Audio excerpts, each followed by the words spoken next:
Stop. Like, oh, you don't not tell me how to do my job. you be like, oh, you grab my arm too tight. Guys, relax. I'm too tight. Relax.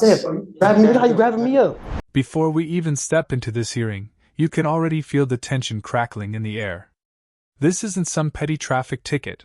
We're talking about a man accused of armed robbery, lifetime probation violations, and a judge who clearly has zero tolerance for games. But here's the question that will hang over this entire proceeding. Is this man truly a danger to the public, or just someone caught in an endless loop of the justice system? Watch carefully, because before long, you're going to be questioning not just his actions, but the way justice itself is handed down. I've never met you before. I don't know you. All I know is this is where Judge Fleischer draws his line in the sand. Notice the way he frames it, not about guilt or innocence, but about public safety. In legal terms, this is classic preventive detention logic, the idea that a judge can keep someone locked up if they believe releasing them poses an unacceptable risk. But here's the moral tension. What if risk is based more on a person's past than the facts of their present? The law gives judges enormous discretion here, but discretion can be as much a weapon as it is a shield. that you have picked up a case from out of state. And well, give me a second, and I will let you. But here, so we're not disputing the underlying charge. We're not fighting it. None of that matters. What we really here are all about is identity, right? Are you this person? If so, how do we get you back to the jurisdiction that you're wanted from? So here it says that you are wanted from Michigan, Washtenaw, Michigan. Washtenaw County, yes. Yeah, Washtenaw County. And it says here that you're wanted out of there for armed robbery. So I know that you're going to tell me it's little bunnies jumping in the woods. It's not that big of a deal, yada, yada, yada. But my primary concern is public. A lot of viewers don't realize this, but in many states, bond isn't an automatic right, especially when you're facing serious charges. Judges weigh two main factors: flight risk and danger to the community. Here, the prosecution is already stacking bricks on both sides of that scale: past convictions, probation violations, curfew breaches. Whether those breaches were justified is irrelevant to them. They're painting a picture of someone who can't follow rules. And in a courtroom, perception can be just as deadly as proof. Public safety. We have enough death, dismemberment, and hysteria in Harris County as it is, and I don't want any more blood on my hands. You know what I mean? Yes, sir. Shh. So, your lawyer is asking me to set you a bond, and I don't know, because if you're a public danger, I'm going to have a hard time doing it. Right? Understandable, Your Honor. Oh, Miss Chisholm's not even here. She just jumped off because she was just up there. May I speak, Your Honor? Your lawyer's not here. Okay. So until your lawyer gets back, I'm not going to let you go. I'm going to bring you back out, but your lawyer's not here. I can't talk to you without your lawyer here. So I'll bring you back out here as soon as she gets back, and then we'll go right through the rigmarole again. Okay? Sorry. I didn't even realize she's not here. Mr. Thurman, you're back. Okay. So I told you before, two of my main concerns are, or my two main concerns are, number one, are you going to go back to the jurisdiction where you're wanted from? And number two, most importantly, are you a danger to my public? I take public, safety. It's as important as my hair. You know what I mean? It's that important, right? Because I don't want anything to happen out there with my name attached to a bond. I try everything in my power to ensure that everybody's protected. And I see that you're wanted for a really serious case. It's an armed robbery, right? I mean, that's what you're wanted for. There's no denying it. That's what it says on the paperwork. He's on lifetime probation in Michigan. Lifetime? There's such a thing as lifetime probation? There is. Yes. Whoa. So that case, well, I'll let you do the talking. No, he did his time and he got out, and lifetime probation out of Michigan. So that's what's happened. I believe it got. So how on what would, aside from like a murder case, So he was what charged would with garner? murder twice, along with 2 armed robberies. I wasn't charged twice for no murder. It just shows up. It just shows up Oh, how twice. about that? I wasn't charged Murder twice. along with armed robbery or aggravated robbery in our jurisdiction. He's placed on probation. Since that time, he's been charged in our jurisdiction with aggravated assault with a deadly weapon and felon possession of a weapon. This part might sound small, breaking curfew, leaving the house late, but in bond hearings, a GPS ankle monitor violation is huge. It's like telling the court, I can't follow your rules, in neon letters. The defense is hinting these violations were work-related, but here's the problem, judges have heard that excuse 1,000 times. Even if true, it shifts the burden onto the accused to prove their compliance. And without airtight documentation, every minor infraction becomes another nail in the coffin of a bond request. In those, he had bond conditions when it started off, where he was ordered to have a GPS monitor. He has had multiple curfew violations on top of that noted. And so I do believe he's a safety risk, because even with literally an ankle monitor, he doesn't follow court conditions. And so I believe he is a safety and flight risk. And the fact that there was a weapon involved with multiple witnesses, some of them children, even threatening to murder them, is that I would be opposed to a bond being set. Also, it should be noted that because of the way the probation was transferred, I can't confirm, so I can't approach on it yet. But from what I see on the system is that he moved the probation to Texas, which means there's an ICA. But I don't have the documents, which is why I can't present them. If there's an ICA hold, he's ineligible for a bond, because that's an ICA hold. I don't have it, which is why I can't say. But if I get the documents. Interstate compact agreement. I understand. May I speak, Your Honor? Of course. Okay. After we talking about the probation, I'm at the probation, the GPS curfew wise, my judge knows all that was going on. So he knows every information, why I've been late. I have evidence of why I'm late. So he knows everything that's going on with my GPS. You're not supposed to be late. He knows why though. So I understand. That's why he overlooked. He said, okay, it's fine. He said it was fine. Quick question, is it a motion to adjudicate? Well, no, it's still an open case. It's not under probation, but you're just asking if they do a bond violation report. They did on November 1st, 2024. They filed a motion to revoke. Oh, so it's recent. In court, timing is everything. A violation from 2 years ago might be brushed aside, but one from 2 months ago? That's fresh in everyone's mind.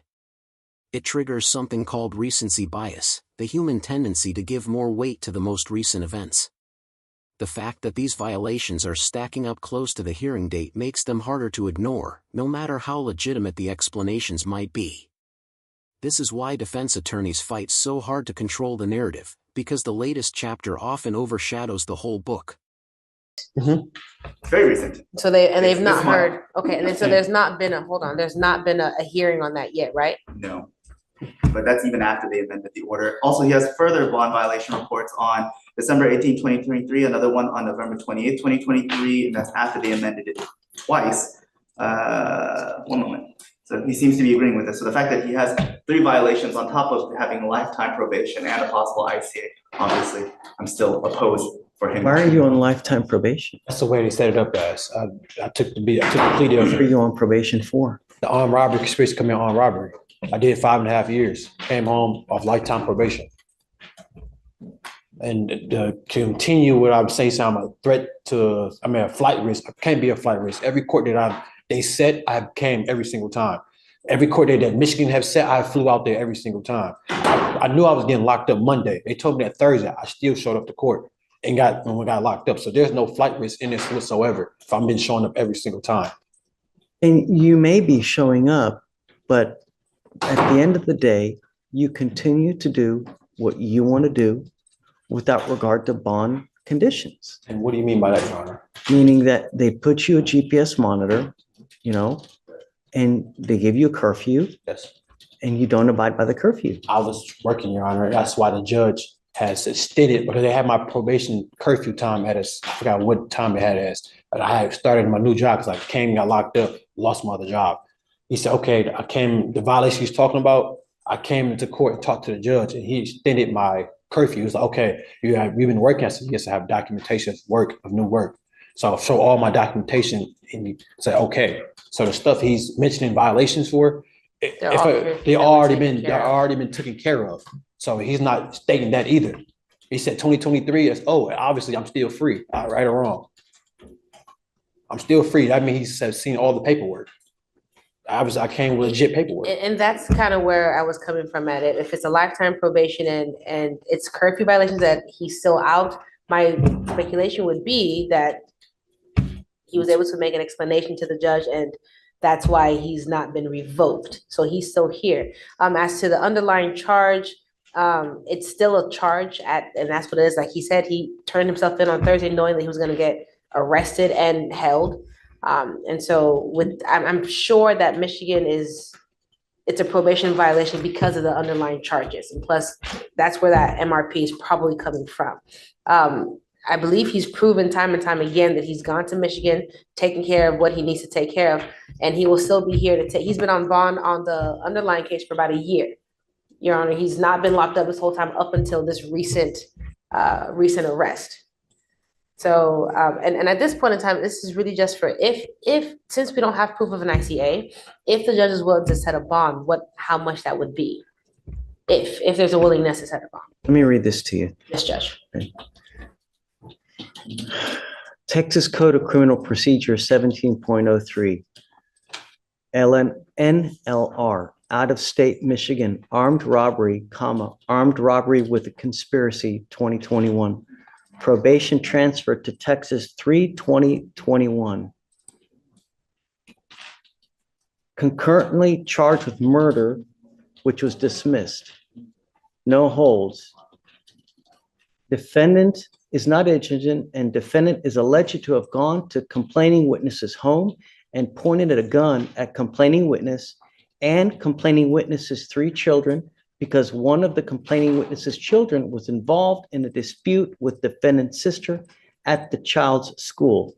Defendant threatened to kill, quote unquote, everyone in the home. Defendant then left complaining witness's home and came back with defendant's father, both ready to fight complaining witness and complaining witness's wife. Here's the gut punch moment, threatening a family, including children, with a gun. Now, remember, these are allegations, not proven facts. But in a bond hearing, the judge doesn't need beyond a reasonable doubt.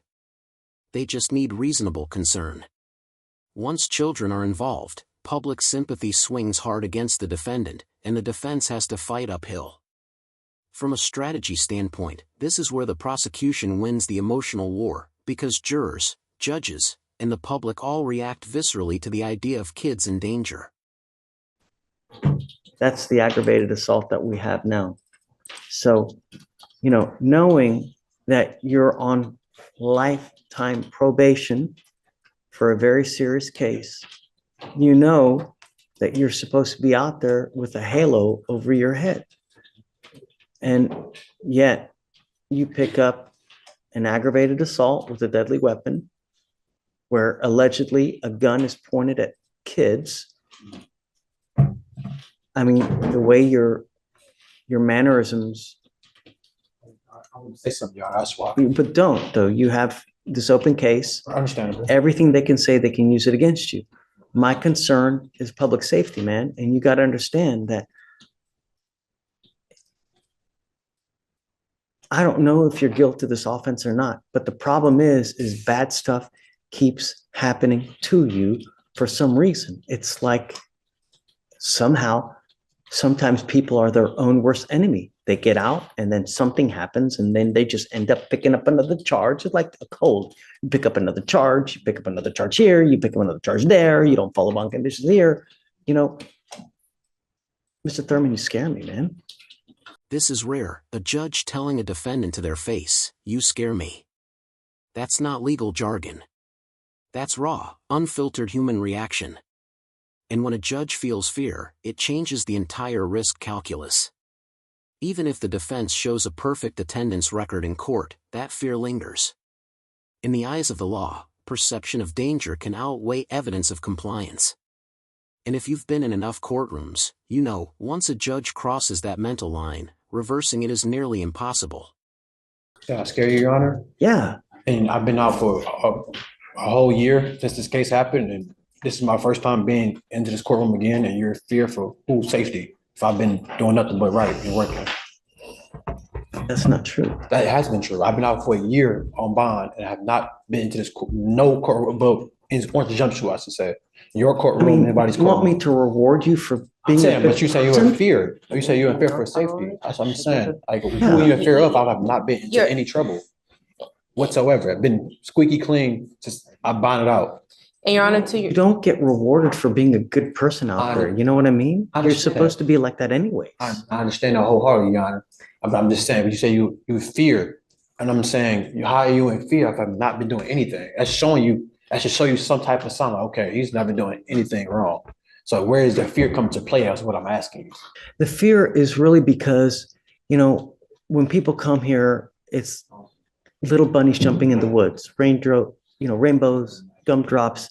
And then when they get out there, they turn into different people. It's like Jekyll and Hyde. And I don't want that. Like, I don't want someone out there to suffer because we let you out. I let you bond out. You've got an armed robbery, you've got an ag assault. You continue to violate conditions on those bond, right? That shows me that you're not willing to abide by bond. I mean, quite frankly, you're lucky to even be out on those charges with the ankle monitor, and you continue to violate. Your Honor, you keep saying violate. Like, if I was in violations they have on file, by the way. Those have been taken care of. Once again, you keep on saying violations, but they took care of. The felony court judge seeing I have proven, what's the word I'm looking for? Just proven, facts that this is why I'm late. I have a new job. I got fired because I got arrested from the other job. So I started a new job. For me having a felony in my position, and just call it what it is, a young black man with a felony, it's hard for me to get a job anywhere. So the jobs I do get, I take upon those. So it's hard for any shift they open up for me, I'm going to take it and show my work ethic to them. So I let the judge know that. He sees that. He understands, like, okay, that's why you keep on bringing up violations. I have to work. I have to eat. I have to have a house to live in, like anybody else here. So you keep on bringing that up. I'll keep saying, I already talked to the judge about it. He granted it already. He let it go. That's why I'm still free to this day. Well, was free to this day. And you keep bringing that up. You saying threat to your fear, which is understandable. Everybody gonna have fear, but I have not been into any trouble. I've been working. I've been working for a whole year. I've been on my P's and Q's. And like you said, the police report that you're reading, sir, the case is still open, so I can't really speak on it. I'm pretty say much, but it's a lot more to what you're just reading on that police report. It's always going to be video cameras and house ring cameras, body footage. It's going to be a lot more other things that you're not going to be able to read off a police report, which is understandable. Listen closely. Too much blood. He's not talking about literal blood here. He's talking about a mental ledger, a running tally of past violence, alleged threats, and court violations. Even if some incidents are disputed or unresolved, they still weigh on that ledger. Judges aren't just making legal calls, they're making moral ones. And sometimes, the shadow of your past is enough to close every door in the present. Just too much blood, Mr. Thurman. I'm sorry. I can't set you on. It's just too much. I'm sorry. Hey, this isn't. Do not walk away. This isn't. I said, okay, it's fine. Really. I understand that you're hurt, Mr. Thurman, but look. I've been doing my best, Your Honor. And y'all sit here telling me I'm the bad guy, and I've been doing nothing but my best of my abilities, working, staying out of trouble. And you're a threat, and I'm a threat to society. Really? For a whole year I've been out, and they just not issue a warrant for me just now recently, and I come to turn myself in, and I'm a threat to society. And people, you fear me for what? I'm turning myself in and show you that I'm not running for nothing. I'm not running for anything. I'm innocent, and I'm coming to show you I'm innocent by turning myself in. But y'all a threat. You can let go of me, sir. Stop. You can let go of me. You don't not tell me how to do my job. You can let go of me. Grab my arm too tight. Guys, relax. Relax. I'm too tight. All I said, grab me. Look how you grabbing me up. Back up. Mr. Thurman, Look how they grabbed me. I said you let me go a little bit. You gotta calm down. I'm calm. I just asked him a question. I asked him, I should let me go a little bit, sir. That's all I said. Come on. Open the door. That's all I said. When you make somebody cuss you out or anything. You said I'm all tight. You listen up a little bit. You know what I'm saying? So he already waived, so if he He just did. holds it, then it. Just, yeah, I Yeah, can't. I'll go talk to him, but once again, Judge, understandably, I think I know that he's frustrated. I believe. I understand. I get it. And I would be too, but I can't. That's just too much blood. It's too much. You know, It looked like there was. even, you know, and I'm going to tell you, even if he didn't have those bond violations, that'd still be very hard pressed to even, you know. No, and I was curious because when she brought it up, it was a little bit older, and so I was wondering why. Do you know, are they going to come get him? Oh, no, they're gonna get him. I was trying to figure out why now, and they were just having back and forth. But here's the problem. So he hasn't made bond on those cases. So we're sitting anyways. Yeah. He has not? No. He said he did. No, he's not made bond on those cases. He's He's been basically, in jail for a year? No. he may have, but they revoked the bond. Ah, Yes. So he's sitting there and I There you go. didn't have the heart to tell him right now that the 14 days is not going to apply. Yeah. Because I gotta do that. Well, I really. I would I imagine. will, I'll let him know. I would imagine it's gonna get resolved because it's one of those. It's a bizarre. So we revoked. Harris County revoked because Michigan revoked because it was charged with the ag assault. So it's a chain of events because the only thing the court sees is that they revoked So- on the probation, which was caused. by Please let him race. know that the 14 days hasn't kicked in and it will not. It will not kick in. Resolves. Right. And either he resolves the cases. So which Okay. one does he need to resolve first in order for, Well, for the felon possession of the weapon, there's, hold on, I don't want to. Is there an offer? No, it's going to trial. That's why it's been reset out. It's been separate jury trial at least four Really? times? 4 times. 1, Yeah. 2, 3, 4, 5. Yeah. 5 times, Judge. Next time is January 6th, 2025.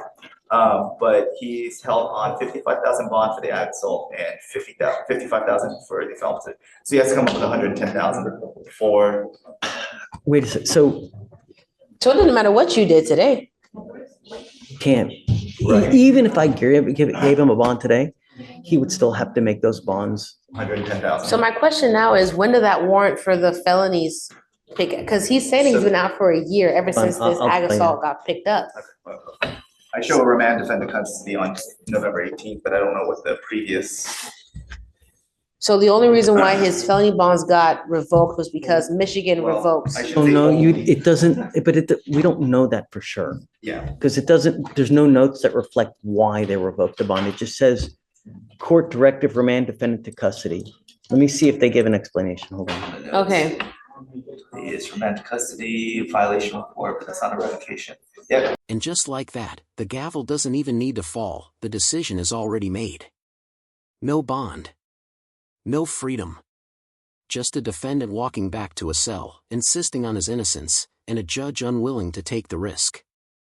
Whether you think Judge Fleischer made the right call or not, this case lays bare one truth. In the courtroom, the fight isn't just over what you did, it's over who the system thinks you are. If this case stunned you like it did me, smash that like button, drop your verdict in the comments, and subscribe, because next week, we've got another courtroom battle that will leave you questioning where justice really lives.